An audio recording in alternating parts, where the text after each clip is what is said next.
സംസ്ഥാനത്ത് തെരഞ്ഞെടുപ്പ് ആവേശം അവസാന ലാപ്പിലേക്ക്. പരസ്യപ്രചാരണം അവസാനിക്കാൻ 2 ദിവസം മാത്രമാണ് ബാക്കി. വെള്ളിയാഴ്ചയാണ് വോട്ടെടുപ്പ്. അവസാനവട്ട പ്രചാരണം ദേശീയ നേതാക്കളെ രംഗത്തിറക്കി കൊഴുപ്പിക്കുകയാണ് മുന്നണികളും സ്ഥാനാർത്ഥികളും. തെരഞ്ഞെടുപ്പ് പ്രചാരണത്തിന് തിരശ്ശീല വീഴുന്നതിന് 2 ദിവസം മാത്രം ശേഷിക്കെ രാഷ്ട്രീയ ചൂടിൽ തിളച്ചുമറിയുകയാണ് സംസ്ഥാനം. വോട്ടുറപ്പിക്കുന്നതിന് അവസാനവട്ട തന്ത്രങ്ങളുമായി ഓട്ടത്തിലാണ് സ്ഥാനാർത്ഥികളും നേതാക്കളും.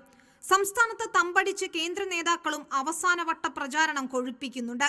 1 മാസത്തിലേറെ നീണ്ട കാടിളക്കിയുള്ള പ്രചാരണത്തിന് ബുധനാഴ്ച കലാശക്കൊട്ടോടെ പരിസമാപ്തിയാകും. വെള്ളിയാഴ്ചയാണ് സംസ്ഥാനത്ത് വോട്ടെടുപ്പ്. കഴിഞ്ഞ തവണത്തെ 19 നിന്നും മാറി 20 സീറ്റും തൂത്തുവാരുകയാണ് UDF ലക്ഷ്യം. കനലൊരു തരി കത്തിപ്പടരുന്നതാണ് ഇടതിന്റെ സ്വപ്നം.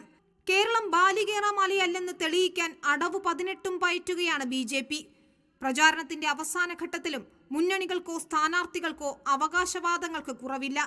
അപ്പോഴും പ്രവചനാതീതമായ അടിയൊഴുക്കുകളിൽ ആശങ്കയും അസ്വസ്ഥതയുമുണ്ട് നേതാക്കൾക്ക്. റിപ്പോർട്ടർ, തിരുവനന്തപുരം.